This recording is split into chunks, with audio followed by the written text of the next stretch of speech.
Hello, ladies and gentlemen, and welcome to a ranking of all 100 movies I watched in 2025 for the very first time.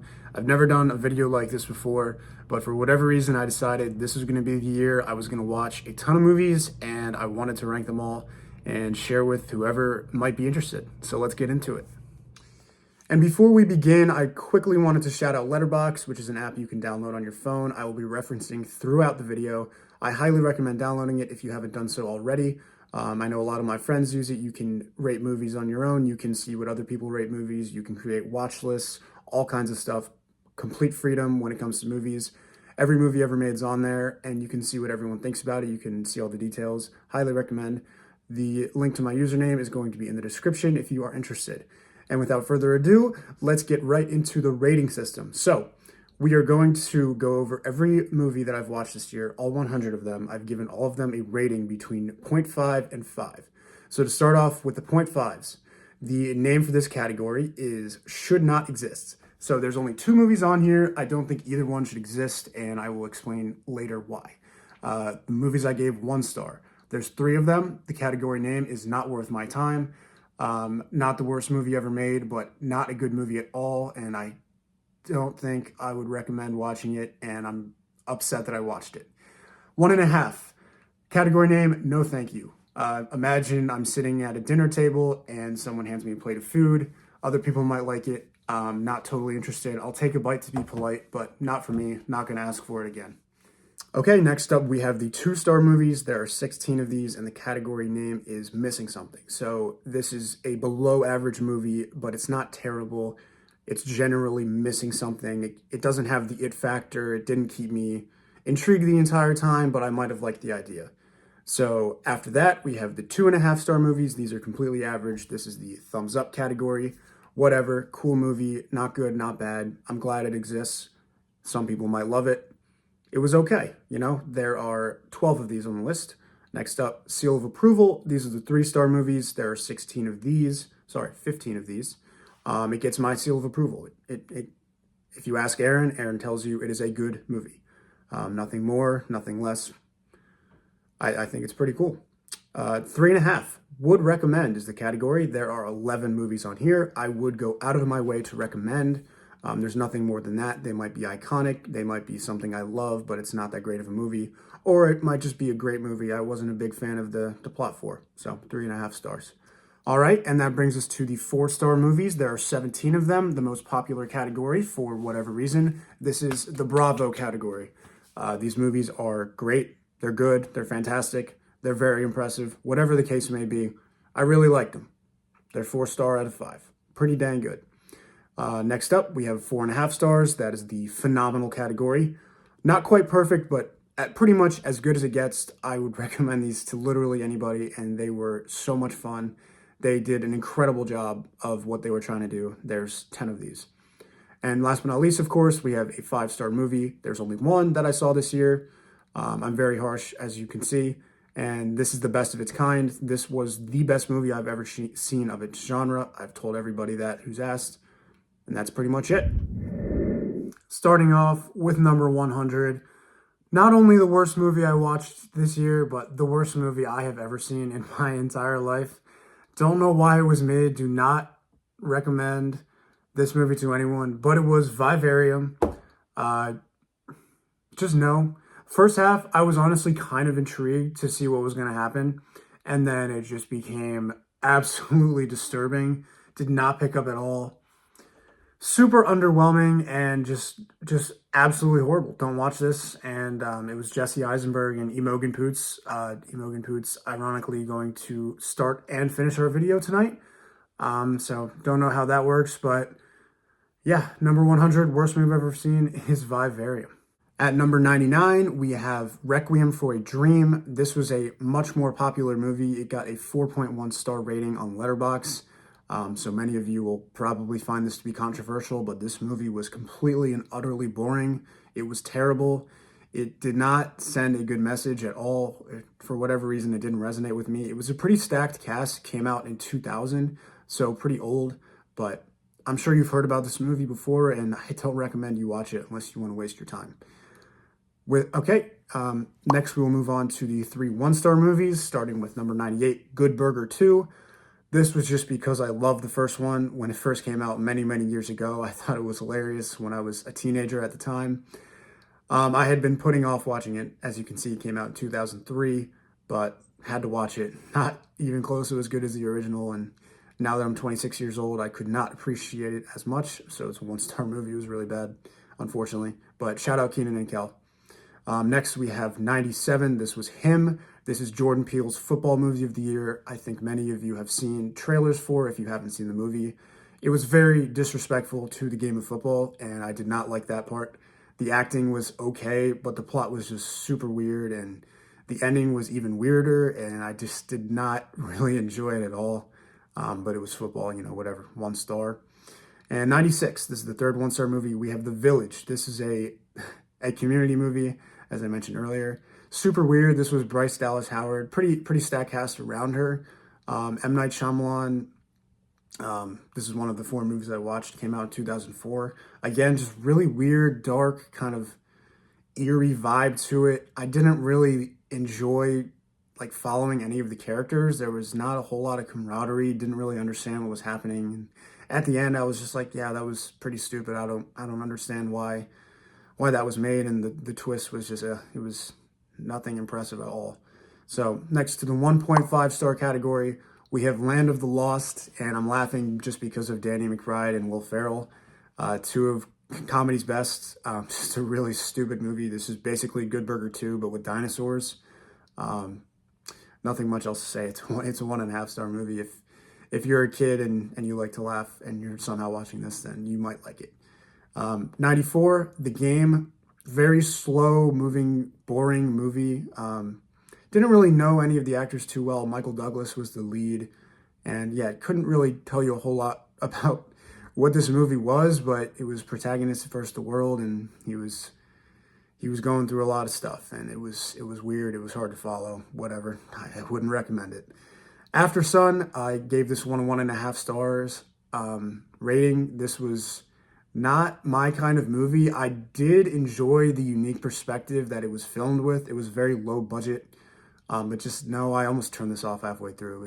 It was like I was watching a documentary or a film of, an older brother filming his younger sister on a vacation, and it was just like, that was it. And, it's pretty sad at the end, but just not my kind of movie at all. That one also got a 4.2 on Letterboxd, so really good. Everyone seemed to like it, but it's not for me. Drop, we have at 92. This movie was laughably bad. The trailers were kind of interesting. It just, nothing really happened. It was very predictable and very isolated. Wasn't really rooting for the protagonist too hard. It was a 1.5-star movie. Next, we have No Hard Feelings. This was 91st on my list. Jennifer Lawrence and Andrew Barth Feldman. The plot for this movie is just, if you don't know what it is already, then I'm not sure what to tell you. It's very weird. The acting was fine. Jennifer Lawrence was the only good actress in it, really, but just a weird rom-com, and it was kind of a reach that they even made it, but, whatever. 1.5 stars.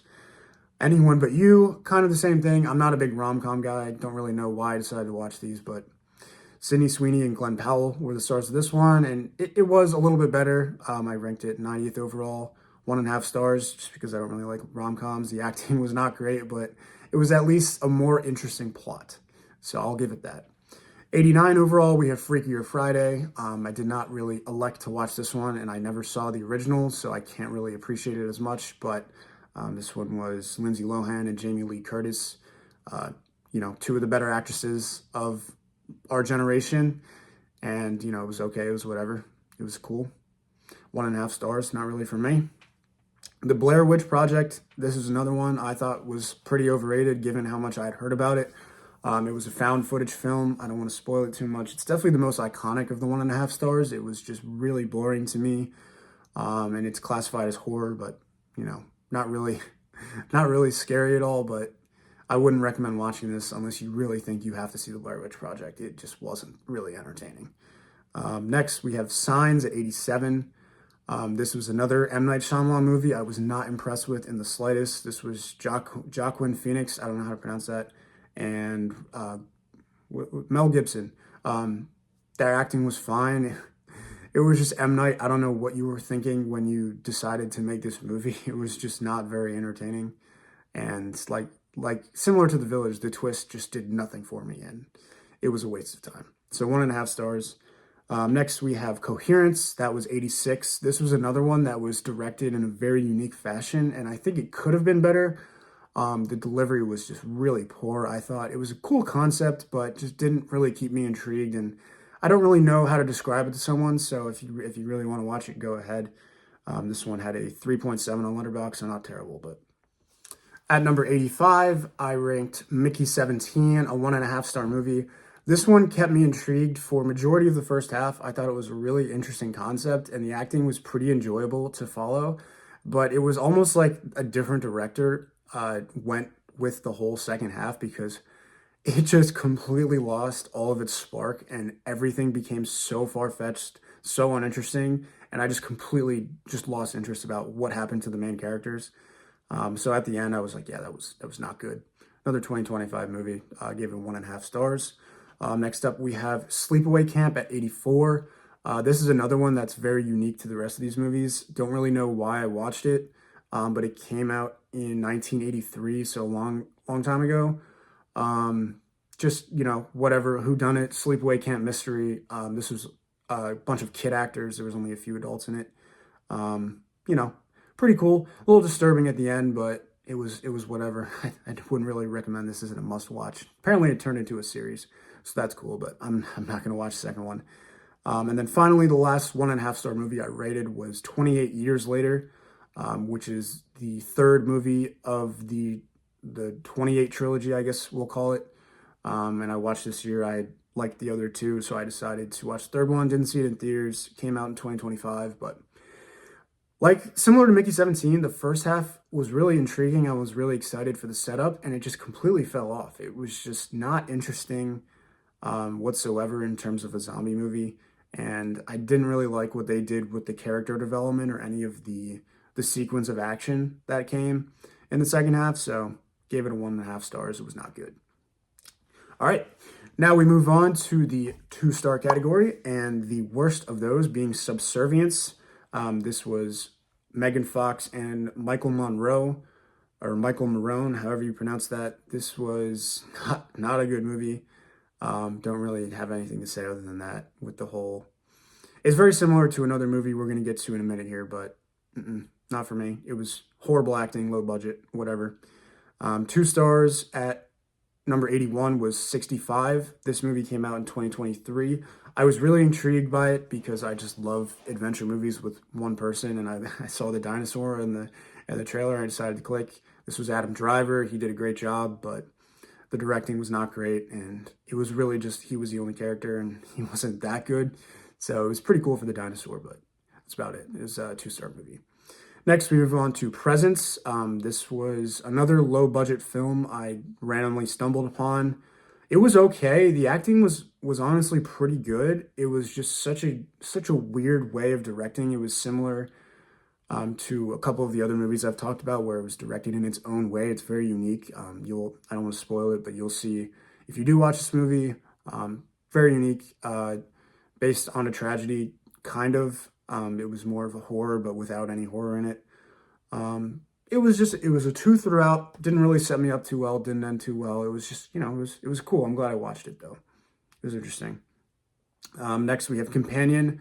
This one is very similar to Subservience. This one came out in 2025, I think really early in the year. I was not a fan. This was not a good movie. It ended up being kind of funny, so that saved it a little bit. The scene with the cop was hilarious. Other than that, just not good acting, not the best plot, and it started and it ended. That's a 2-star movie. At number 78, we have Five Nights at Freddy's, another 2-star movie. This was one that I would have appreciated much more if I was younger. A bunch of my friends and I played this when we were younger kids. It was not a great movie. I love the idea of it, but it wasn't executed very well, I will say.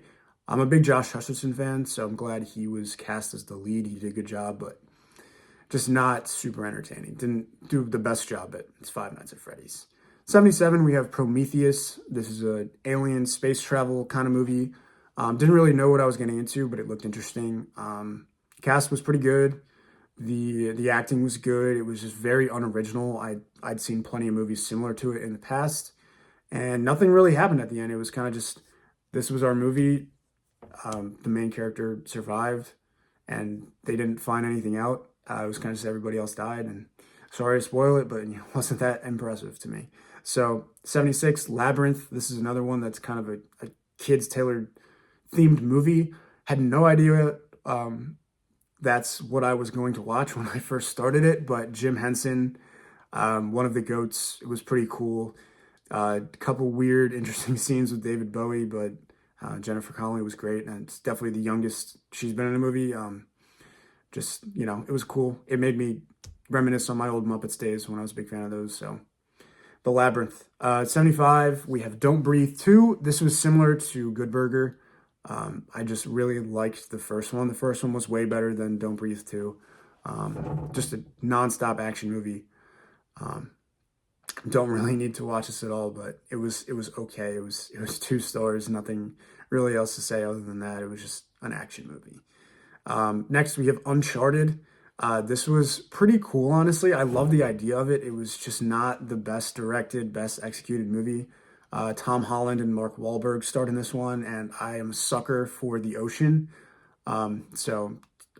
Mainly the last third all took place there on pirate ships, whatnot.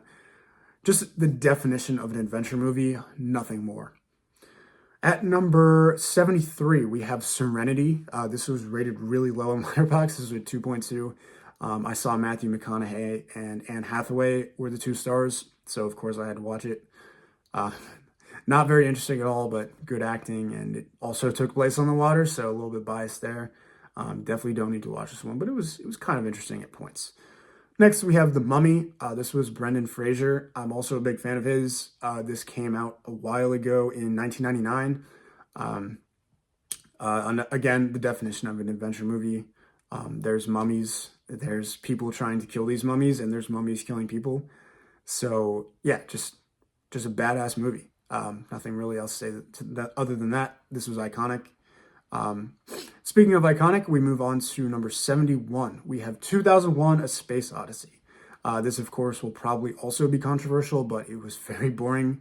I definitely would have appreciated more if I was, younger, if I was born at a younger age. This came out in 1968. So it's been almost 60 years since this movie came out. Really, really impressive taking that into account of what they were able to do with the visuals, but just not super entertaining. If you haven't seen this movie, you're in for a treat. It's really long, just so make sure you have time for it. But yeah, it's not. You're in for a treat with the visuals, but it's very boring for most of the movie.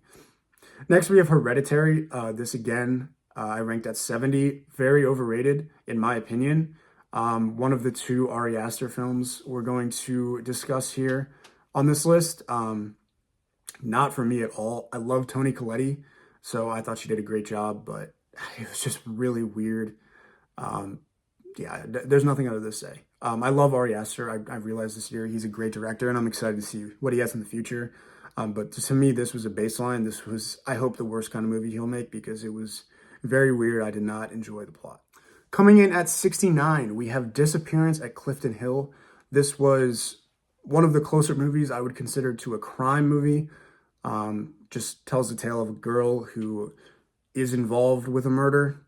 Turns out to be a string of murders, and she spends the entire movie with her sister's help investigating what the hell is going on.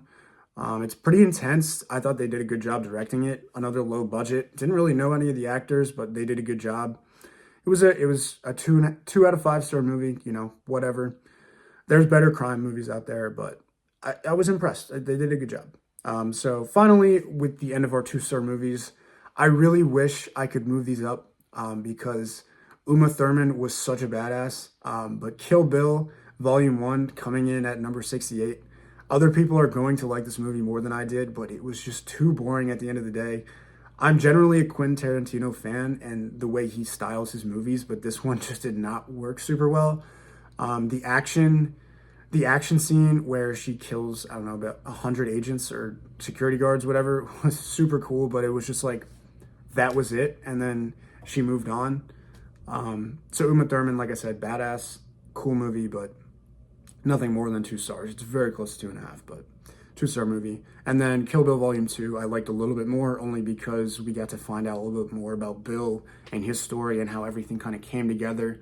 Number 1 left us with a lot of questions. Number 2 had almost the amount of action, but even more answers, so I liked a little bit more. Either way, the whole series in general was 2 stars. So, yeah. We'll move on to the 2.5-star thumbs up movies. The worst 2.5-star movie I watched was also very recent. This was The Housemaid with Amanda Seyfried and Sydney Sweeney. This came out in 2025, and it was really bad in the first half, and then the second half picked up a lot. So definitely don't need to go see this. It's not really more than you would expect, but it's an interesting kind of plot, I'll say. Gets intense towards the end. And, you know, it was whatever. I thought it could have been better. It was definitely longer than it should have been, but we'll move on to 65. We have Joyride. This was something I randomly clicked on while browsing. This was a pretty fun story. This was an adventure movie, kind of a sci-fi, not super realistic, but it tells the tale of a group of friends, 2 of them particularly, just on a car ride, and they have to figure out what the hell's going on, try and survive, and, you know, get out of there without getting hurt. It was pretty fun, but nothing more than that. Easy A, this was with Emma Stone. This is coming in at 64 as a 2.5-star movie. I almost consider this a comedy, but it does seem like the epitome of protagonist versus the world. I'm sure many of you have seen this. I appreciated it. I thought it was pretty cool. It seemed realistic to me, and it can happen to anyone kind of thing. Emma Stone was fantastic in this movie. It was enjoyable. You laughed, you cried. It had a really good soundtrack. So that helped as well. Next, we'll move on to 63, The Descent. This was a horror movie with an all-female cast. I thought all the actors did a pretty damn good job. It was a very interesting setup. I normally love movies like this, but it was just super disturbing towards the end. I was like not really pleased with what I was seeing. And another one of those movies where the main character comes out as the only survivor, and it's just, you have to watch this one. There's nothing else I can say. It's one of those movies. Wake Up Dead Man. This is another one I watched recently, just came out. This was the 3rd installment in the the Knives Out series. Glass Onion was the second one. I loved Knives Out. That's one of the best movies I've ever seen, honestly. The second one, Glass Onion, hated it, thought it was terrible. Wake Up Dead Man, right in the middle. Perfectly average movie. Benoit Blanc comes in right around the halfway point. Definitely would have liked to see him earlier. But the cast was okay. Jeremy Renner was in it. Mila Kunis was in it. It was just, it was one of those isolated stories. You'll have fun watching it. It's probably a little dragged out and impossible to see coming, but it was cool. I'm glad I watched it. Next up, we have Happy Gilmore 2 at 61. I'm sure many of you were disappointed in this movie after watching the first one and loving it so much. I thought it was extremely disrespectful to the game of golf towards the end. But the middle portion was definitely the best. The first third and the last third were terrible. The middle made me laugh. There was a lot of cool guest star appearances. And I love golf, so naturally I had to like this movie in some capacity. It was just really bad towards the end. So next we have Identity at 60. Again, the epitome of a 2.5-star movie. Pretty good cast. I thought the acting was okay. This was another whodunit mystery, what's happening right now. I liked the idea of it. It was a predictable ending, and it was kind of fun to follow along, but there was no real emotions that it provoked, and I didn't really fully love it that much, but it was a cool concept. So I gave it a 2.5. At 59, we have The Cabin in the Woods. Again, a really interesting concept. Probably one of the more unique movies. You came in thinking it was a horror movie. I don't want to spoil it too much, but it's not. Just nothing really else to say other than that. Definitely plus points for the concept, but the acting was not good. I think that was kind of the point, but, whatever. I gave it a 2.5 stars, 59 out of 100. Donnie Darko coming in at 58. This is one that I think was way more popular when it first came out in 2001. You definitely don't need to go back and watch it, but it is it is kind of interesting. This was a Jake Gyllenhaal movie. I think one of his first, I would have to imagine. The ending scene is really iconic in my opinion, with the music and everything, and it's just kind of all tied together loosely. It's an interesting story to follow along, but there's a lot of I'm confused, what is happening, what am I supposed to be feeling by watching this movie? 2.5 stars. Saw, the original that came out in 2004, I gave 2.5 stars. This is coming in at 57. I had never seen it before. I obviously knew what Saw was about and all the gore and gruesome nonsense that came along with it, but I was actually pretty impressed with this movie. It was basically just two characters from a majority of it, Tobin Bell and Carrie Ells or Hughes, or I don't know how to pronounce that, but they were good. It was fun to follow along as the audience of what was going on, and they were easy to root for. It was a cool movie, 2.5 stars. Next, at 56, we have We're the Millers. This is one that many of you, I hope, have seen. Another stacked cast. This was pretty damn funny. I thought it was pretty silly for the most part, just kind of how the whole setup went together. But I'm glad I watched it. I would consider it iconic. Next, 55, along the same category, 21 Jump Street. This was a little bit funnier, a little bit stupider. All in all, basically the same.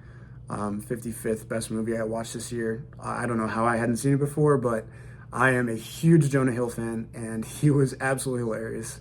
So I highly recommend this if you somehow haven't seen it, but it was really stupid. So not more than a 2.5 star movie. Next up, we are at Arbitrage. This is another one that was an interesting concept. It was kind of slow to follow along. Wasn't really sure if the protagonist was a good guy or a bad guy. Didn't really know what to root for, but there was a lot of shit going on, and it was a little bit hard to follow, but cool action, just not really acted the best. Another eerie kind of follow along adventure kind of thing, and it was just kind of the downfall of the man, and the ending was interesting. So, I would recommend this movie, but not a must watch by any means. It was the first 3-star movie we have on here. So the next 3-star movie is The Happening. This was M. Night Shyamalan and Mark Wahlberg. This was an apocalyptic movie, but a really dumb decision of why it was an apocalyptic movie, in my opinion. You don't really find out till the end. And I love Mark Wahlberg, so that made it better. This was very slightly above average. It got a 2.1 on Letterboxd.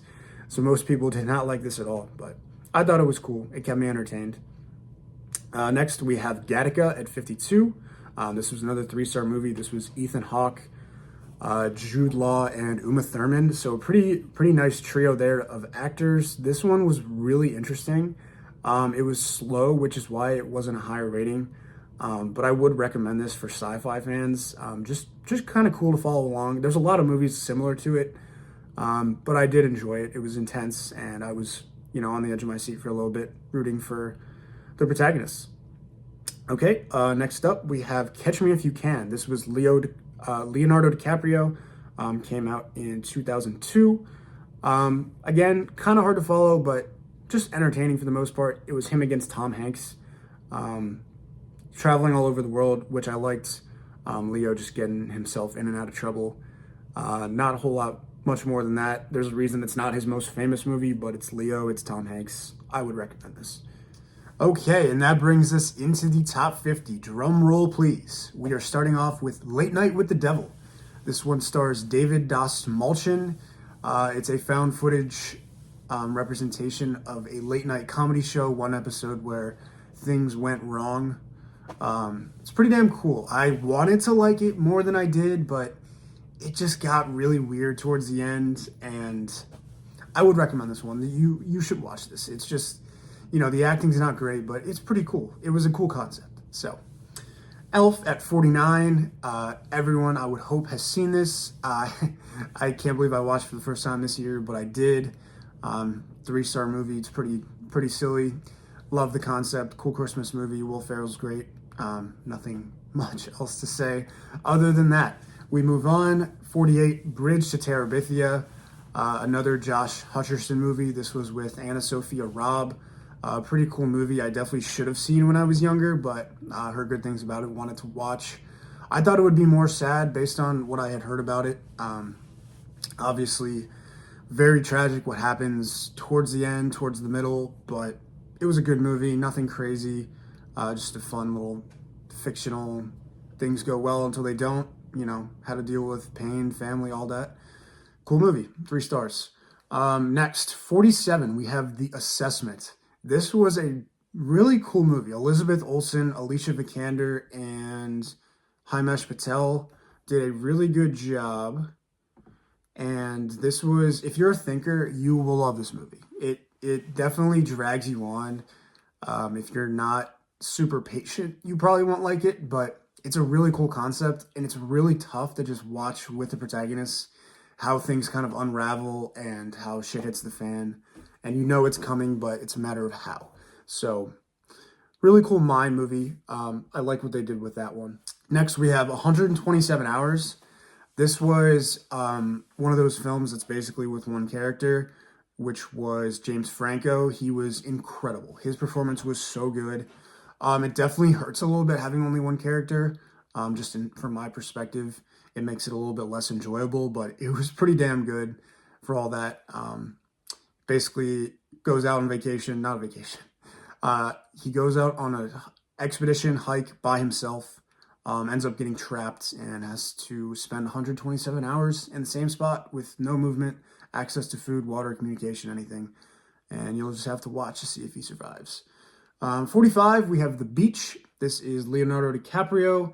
This was directed by Danny Boyle. Pretty cool, fun little story. Nothing crazy. This was back in 2000 when it came out. Leo was just getting started in his career. Nothing really to say about this one other than it's cool. It's about a tribe that he finds at a beach on an island and becomes their leader, quote unquote. Makes some friends, makes some enemies. We learn about his journey as a character. And it's just cool. It takes place by the ocean, so I like that. And it's a cool community. It's fun to learn about, fun to watch. It was a fun movie, 3 stars. Next we have 44. We have the 25th Hour. This stars Edward Norton. This was also pretty old. Came out in 2022. Let's see. Philip Seymour Hoffman, Barry Pepper. Cool cast. A little bit hard to follow at times. It frustrates you a little bit with some of the decisions being made, some of the unfortunate events that Ed finds himself getting into. Just kind of a tragic downfall kind of story, but it is good. It's good acting throughout, and I enjoyed that movie quite a bit. Next, we have A Man Called Otto at 43. This was another Tom Hanks as the lead. His son, Truman Hanks, I believe, actually played his son in the movie. Or no, he played his old self in the movie, which was pretty cool. Overall, just a feel-good story about a community coming together. Grumpy old man turning friendly. Cool story. I enjoyed that one. Silence of the Lambs. So this is going to be another controversial one, I believe. I gave it a 3 star out of 5. I thought it was good. I hope many of you have seen this. It's a badass movie. Just didn't really have that it factor for me that gave it more stars. I thought Jodie Foster was really good. Overall, a good movie. I thought it was a little bit unoriginal, but it's not fair because I watched it this year. If I had seen it earlier on, it came out in 1991. If I had seen it earlier, definitely would have appreciated it more, but it is what it is. It's my rating. It's a good movie at the end of the day. Ricky Stenicki coming in 41st place. Straight up comedy. It made me laugh. The Briss scene is maybe the funniest scene I watched all year. I feel bad if you haven't seen it yet. The rest of it was really stupid, but overall good movie. That was Zac Efron. Good cast. Andrew Santino as well. Really funny movie. And last but not least, for our 3 stars, we have Baby Driver in 40th place. This was Ansel Elgort, Kevin Spacey, Lily James, Statcast. This was just nonstop rush of adrenaline. Ansel Elgort plays this badass driver, just always has headphones in. There's nothing else really to say. Falls in love with this girl he meets at a diner. and it's nonstop action, people dying left and right, heists, robberies. Kevin Spacey is a really cool kind of ringleader, and it's just, yeah, it's as good of a 3-star movie as you'll find, in my opinion. So we will move on to the top 39. This is the 3.5-star category, and we will start off with Underwater. This was Kristen Stewart. Very similar to Prometheus, in my opinion.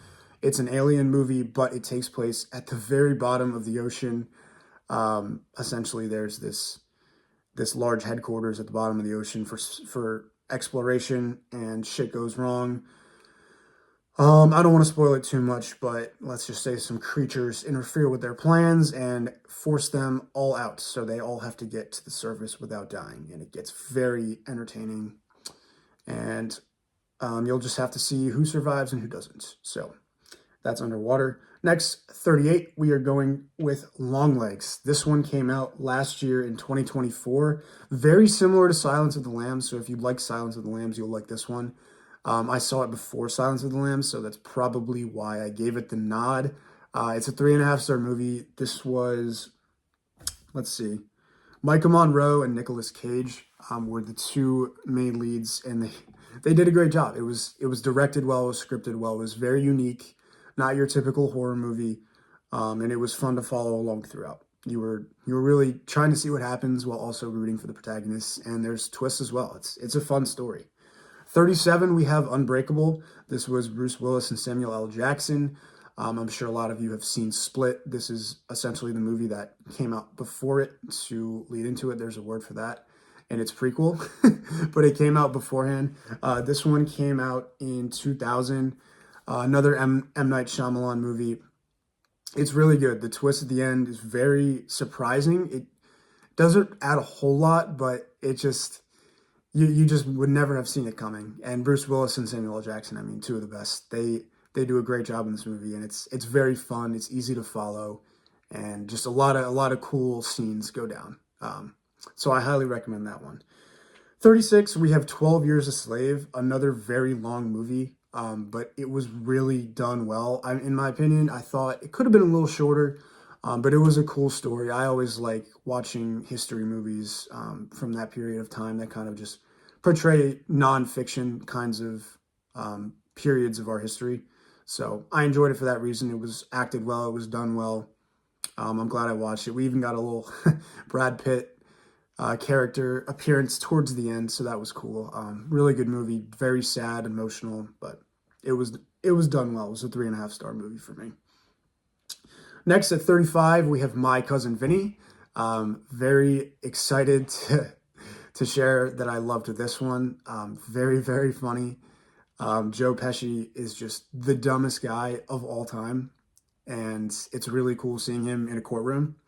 Don't want to say too much other than that, but everyone involved was really funny. It was casted perfectly, in my opinion. Marissa Tomei did a great job as well. So next, we are at 34. This is Focus. This is probably one of the more underrated movies I would have on here. It got a 3.1 on Letterboxd, so not great. This was Will Smith and Margot Robbie.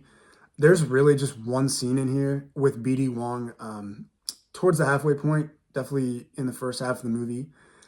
One of my favorite scenes I watched all year, and that's probably the only reason I rated it this high, but it takes place at a football game, and you're just going to have to watch it.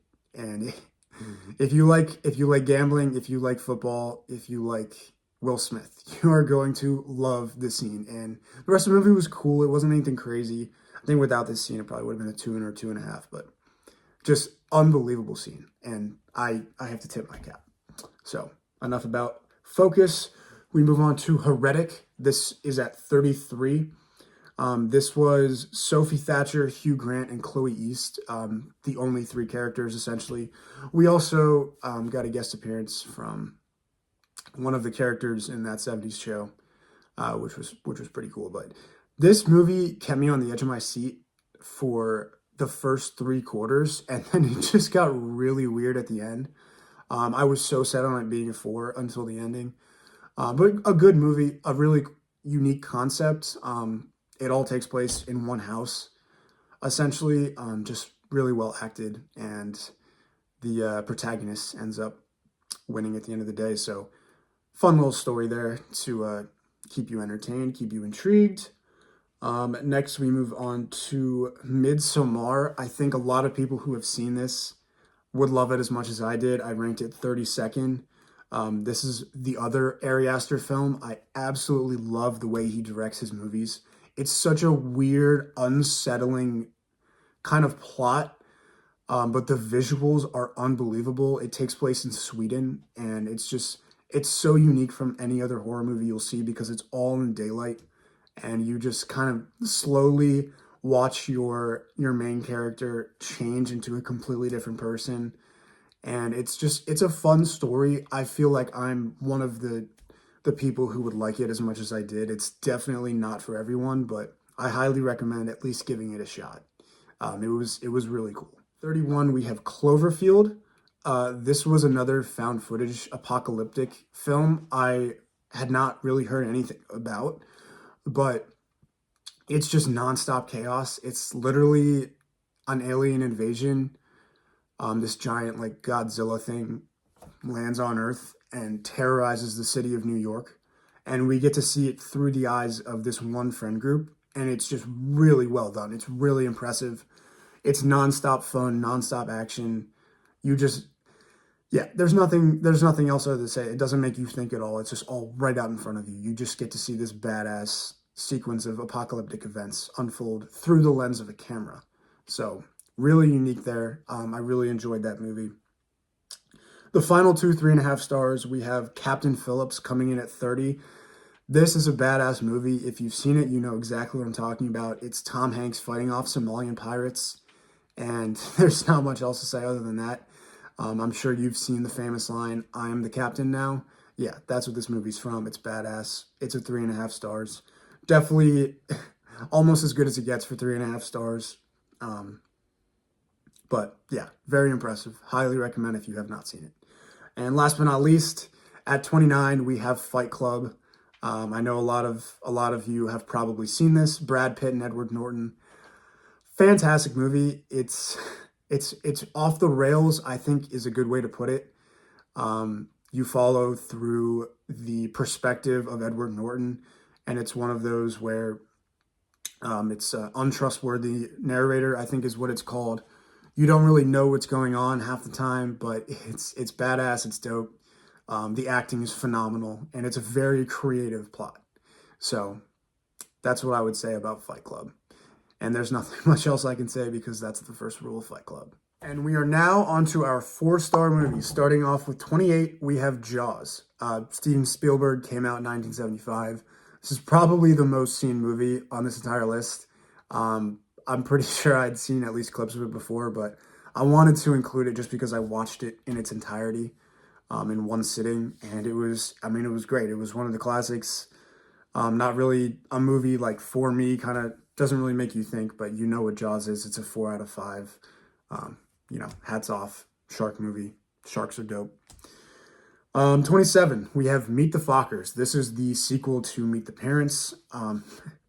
Absolutely hilarious series. Had no idea it was so good growing up. Came out in 2004. I wish I had seen it earlier. I'm going to watch it at least a handful more times while I can still watch movies over the next several years. It's unbelievably funny. This is Ben Stiller and Robert De Niro. Just everything goes wrong for the main character, and you have to know the personalities to appreciate this one, but you have to see it if you like comedy. 26, I went with Smile 2. This was significantly better than the original, and I have a feeling a lot of people were turned off by the original / didn't even want to watch it because they thought it might be too scary based on the trailers. It's more weird than scary, I would say. The jump scares are not too frightening at all. But the opening scene of Smile 2 is unbelievable. It's a 10 out of 10. Really just sets the tone for the kind of craziness this movie gets into.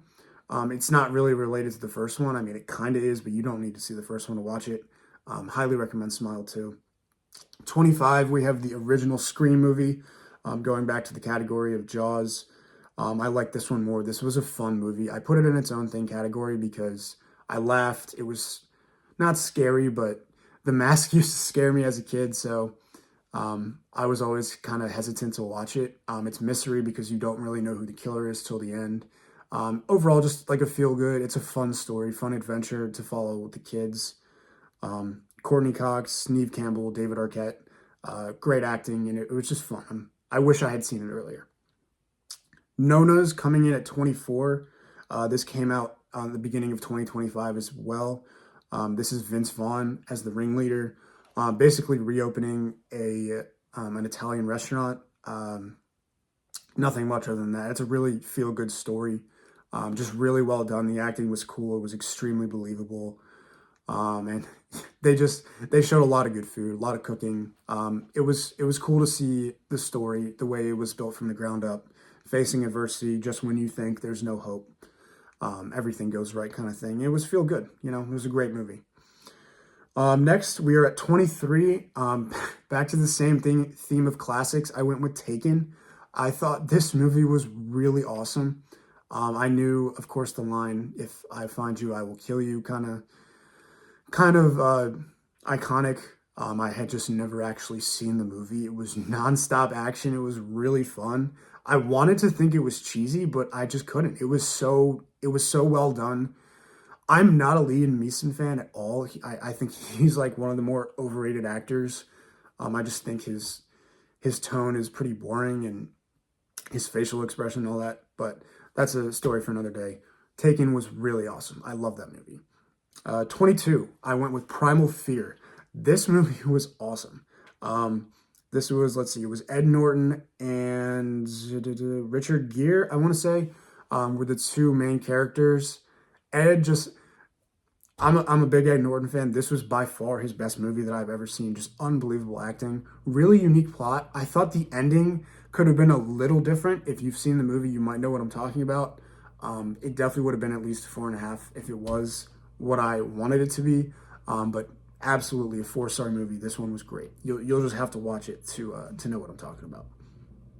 Next, I went with Orphan. This is going to be another one I think is an Aaron movie. I thought it was super underrated based on the 3.3 average on Letterboxd. This was Vera Farmiga and Isabel Furman were the leads in this one. It was a horror movie, but you don't really know how it's going to tie into horror until the end. The twist at the end really got me. You can never see it coming, and honestly, I didn't think it was great until the end. This was a really good example of a movie with a great ending. Finally, now into our top 20 movies that I watched in 2025. We are starting with Contagion. This was a really underrated movie, in my opinion. One of the 3 Matt Damon movies that I watched. I'm pretty sure he was the reason I originally clicked on it. Super underrated. It got a 3.4 average on Letterboxd.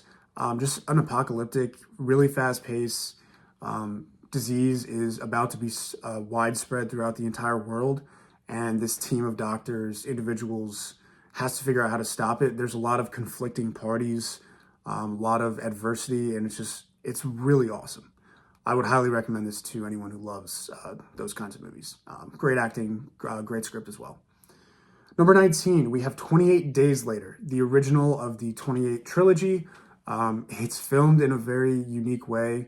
This came out in 2002, so over 25 years ago. Sorry, about 25 years ago. It's filmed, honestly, like it's on a potato. It looks pretty bad, but that all adds to the effect. It's black and white for a few scenes. Takes place in England with Cillian Murphy as the lead. Basically surviving an apocalyptic zombie era, and it's just really awesome. It's super fast paced. There are lull periods like every great zombie movie has, but just really well done. I was impressed enough with it to watch the rest of the series, so definitely recommend. Number 18, we have The Long Game. This was only on here. It was only rated as high as it was because it's a golf movie, but it's a really good story, feel good golf movie. This was Jay Hernandez and Dennis Quaid. Hats off to the director. Came out in 2023. If you love golf, you're gonna love this movie. It's a fun watch. It's a feel good watch. Number 17, Stay. Another really underrated Ryan Gosling film, in my opinion. This one made you think. At the end, I didn't even realize it was that kind of movie, but everything kind of came together in a way that was like, whoa, that was awesome. That was a lot. I was really impressed with how creative it was. I watched a couple YouTube reactions to it, and it generally seems like it was one of those kind of lost in the trenches movies, hidden gems. Wasn't really received well when it first released in theaters, but the newfound grouping of people, if you will, is starting to really understand what made that movie so great. And I definitely recommend it to anyone who thinks a lot. It came out in 2005. Next, we have Bullet Train. This was exactly what it sounds like. It takes place on a train the entirety of the movie. This was Brad Pitt leading a hilarious cast, Aaron Taylor Johnson as well. Just insanely funny. This movie was making me laugh very hard from start to finish. It's a really fun story. It's kind of a Kill Bill-esque, but more of a lighter version. You'll understand what I mean by that when you get there. Yeah, just you root for Brad Pitt. Hopefully he survives the whole thing. It just makes you laugh, and it's just awesomeness nonstop. Number 15, we have Good Will Hunting. So a complete transformation of genre, but I really hope that you guys watch this one if you haven't seen it yet. Robin Williams and Matt Damon, just unbelievable story, really cool. Might be a little bit hard to follow at times, but both, let's see, what are their names? I should know this. Both Affleck brothers, Casey and Ben, are in this. And it's an awesome story. Minnie Driver as well. Go watch it. I can't even explain what it's about. You'll just have to watch the story of a young man who gets in his own head. Next, we have The Departed. Probably the most stacked cast, which is what drew me to it so easily. This was Matt Damon. This was Mark Wahlberg. This was Jack Nicklaus and Leonardo DiCaprio. I should have rattled those off way quicker, but just an awesome movie. Badass action, lots of gunshots being fired. Go watch it. Next, at 13, we have The Social Network. This one was Jesse Eisenberg. Justin Timberlake made an appearance, and Andrew Garfield played one of the main roles as well. This was the story of Facebook. I'm sure a lot of you have seen this. It was really, really well done with the whole Winklevoss twins being involved. Didn't really know the story at all. And it really made it come to life in a way that was fast-paced. It was easy for me to relate to Mark Zuckerberg, so I kind of like that. And it was a really fun movie. It was well done. It was a good movie. Number 12, we have our final 4-star movie, and I gave this to Parasite. This is an absolute awesome movie. Really well done. Really creative script. The production was very nice. It showed a lot of cool angles. Who directed this one? Bong Joon-ho. Hats off to you, sir. You are a phenomenal director. I'm sure you made some other great movies. It was not done in English. I think it was Chinese. I think it was Korean. Excuse me for getting that wrong. But you had to watch subtitles if you don't know Korean. So that obviously held it back for me. Some people say it shouldn't matter, but too bad. This is my list. And now on to our top 11 movies. 10 of them are 4.5 stars. I want to rattle them off, not too quickly, but they're all phenomenal, so there's not a whole lot to say. Starting with 11, we have Memento. This was a Christopher Nolan film. Guy Pearce was the star. Just a really fun movie. Very unique the way it was done. I don't want to spoil it too much, but if you like thinking, you're going to absolutely love Memento. Number 10. We have Whiplash. This was Miles Teller and J.K. Simmons, a movie about a drummer who just goes through absolute hell trying to be the greatest drummer in the world, essentially. You don't have to enjoy drumming or percussion or music or anything. It's just a great story. It's directed incredibly well, and it's so fast-paced. It's just awesome. It's a fun story. Number 9 and 8. We'll start with Die Hard, the original Die Hard movie, Bruce Willis. It's awesome. It's just an awesome movie. John McClane is one of the most badass characters. It's a similar style to Kill Bill and how Uma Thurman was portrayed in that movie. But yeah, he's just John McClane versus the world. If you haven't seen this one, I don't know what you're doing. Die Hard 2. Basically the same. They're tied for me, but I slightly prefer the second one. just because it's less enclosed, less claustrophobic, if you will. Takes place at an airport for a majority of it, and it's just, I don't know, it kind of reminds me of like the older badass version of Home Alone. It's just a cool ass movie. You just have to see them, and it's just nonstop fun, nonstop action. Number 7, we have Children of Men. This is a Clive Owen and Claire Hope Ashite movie. Michael Caine was in this as well, and it was just awesome. It's such a cool story. It's kind of apocalyptic. I was hesitant to give it that genre, but it's just, you have to see this movie to believe it. The opening scene, similar to Smile 2, really sets the tone for what's going to be an incredible movie that you're about to watch. And it's just a really cool, creative kind of plot that does a very good job kind of portraying itself throughout the story. It's really easy to root for our protagonist as well. At number 6, we have the 2025 thriller Weapons. I saw this in theaters, and it was the greatest movie theater experience of my entire life, hands down. I can't say anything more about this movie other than you need to see it. And it perfectly fits into the what the hell is happening genre. Number 5, we have Dead Poet Society. This is again Robin Williams. This is what I would consider an absolute underrated hidden gem. It came out in 1989, so a whole decade before I was born. But just such a feel-good story. I loved rooting for all the boys and the whole little community. The camaraderie is a 10 out of 10. It's very similar to Stand By Me, which is another movie I love with a group of young boys. So if you like that movie, you're going to love Dead Poet Society. And Robin Williams, just an absolute masterclass of acting. R.I.P. That's the best movie I've seen from Robin Williams. Number 4, we have Meet the Parents, which is the original to Meet the Fockers. This is one of the funniest movies I've ever seen in my life. It's a 4.5 star comedy movie. Like I said, Ben Stiller and Robert De Niro. Who would have thought that was the duo to bring us the funniest movie I've maybe ever seen? Everything goes wrong. Everything's hilarious. If you like to laugh, this is inevitably going to make you laugh very, very hard. Owen Wilson is in it as well. And of course, Terry Polo. That's number 4.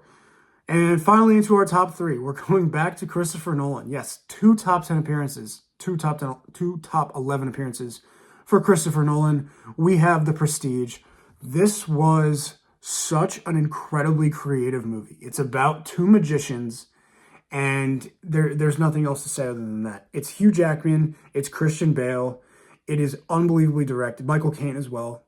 Shout out Michael Caine, making another appearance in the top 5, top 7, whatever. It's so good. If you don't like it the first time, you're gonna like it. You're gonna like it on your second watch. I've watched it twice already. It's an unbelievable story. There's nothing else I can say. The end will make you think. Just when you think you realize what's happening in the movie, you probably don't. It's an A+. A, whatever. Number 2 is The Green Mile. This was Tom Hanks, Michael Clark Duncan, David Morse, and Bonnie Hunt. Wow. This is one of the longer movies. It's up there with 2001: A Space Odyssey, I imagine. You're going to have to find time for this one because holy smokes, it is so good. I didn't even realize how good this was until I was ranking it amongst the other movies. And it's just better. It's just better than all the other movies I watched this year. I can't say enough about this movie. Tom Hanks and Michael Clark Duncan, it's very heartfelt. It made me cry probably more than any movie I've seen other than Castaway. So be prepared for the tissues. But you have to see it. You just have to see this movie. It's so incredibly good. Who directed it? Frank Darabont. Never heard of him, but hats off to you, sir. This came out in 1999. Such a classic. And last but not least, our 1 5-star movie on the list. We have 28 Weeks Later. Yes, I know none of you have probably seen this, but this is an Aaron movie. It got a 2.9 on Letterboxd, and it is the greatest zombie movie I have ever seen. Out of, I don't know, 10 of them. It's a perfect zombie movie. It's the sequel to 28 Days Later. I don't know why it was rated lower than 28 Days Later, but it's completely unrelated. So it's a different cast. No Cillian Murphy. It's Robert Carlyle, Rose Byrne, and of course, to tie the loop, Imogen Poots. Jeremy Renner's in it as well. If you like zombie movies, you have to see 28 Weeks Later. Best movie I watched all year long. I appreciate you guys for sticking with me. I know this was a long video, but I love movies. I love sharing my thoughts on them, and thank you all for watching. Have a good one.